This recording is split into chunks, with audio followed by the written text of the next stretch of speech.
Посланник США встретился с представителями партии Курдского национального союза.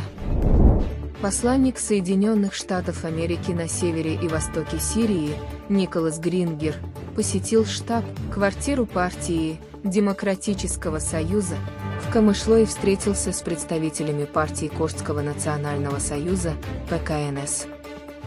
Посланника Соединенных Штатов Америки на севере и востоке Сирии Николаса Грингера приняли член Исполнительного совета партии Демократический союз, ПДС, Алдар Халил, представитель ПДС Сама Багдаш, секретарь Курдской демократической партии в Сирии, Салех Геда, генеральный секретарь Курдской демократической партии в Сирии Джамаль Шейх Баки, секретарь Курдской левой партии в Сирии, Мухаммед Муса, и секретарь Курдской демократической партии в Сирии, Аль-партия, Насреддин Ибрагим. Обе стороны провели закрытую встречу, которая длилась около 2 часов.